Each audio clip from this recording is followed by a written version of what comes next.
একজন চিন্তিত পিতা হযরত আলী এর কাছে এসেছিলেন।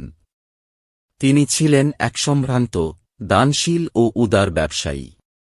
তার চোখে মুখে চিন্তার ছাপ, কারণ তিনি তার প্রিয় কন্যার জন্য একজন যোগ্য বর খুঁজছেন। তিনি হযরত আলীর কাছে পরামর্শ চান, কেমন পরিবারে বিয়ে দিলে কন্যা সুখে থাকবে। হযরত আলী তখন তাকে ৩টি গুরুত্বপূর্ণ উপদেশ দেন।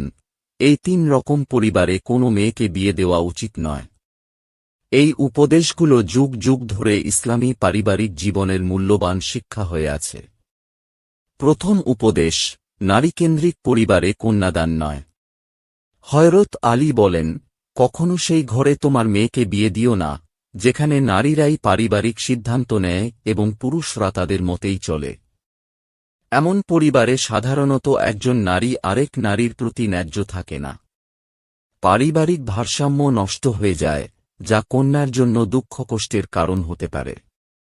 ইসলাম পরিবারে নেতৃত্ব পুরুষের হাতে রাখার বিধান দিয়েছে, তবে সেটা ন্যায়, দয়া ও ভালোবাসার ভিত্তিতে।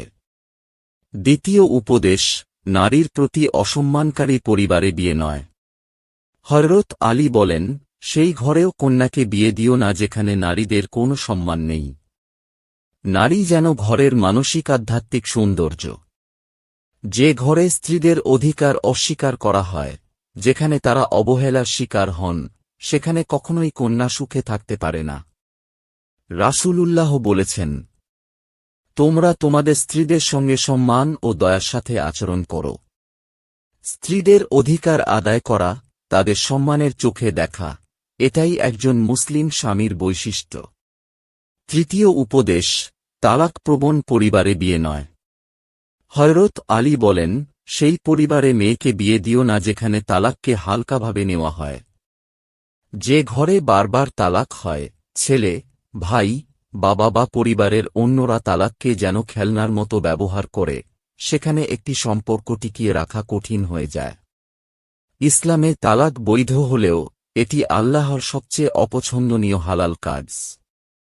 রাসূলুল্লাহ বলেছেন, শয়তান তখনই খুশি হয় যখন সে কোনো স্বামী স্ত্রীর মধ্যে বিচ্ছেদ ঘটাতে পারে। সব শুনে সেই পিতা শান্তি অনুভব করেন।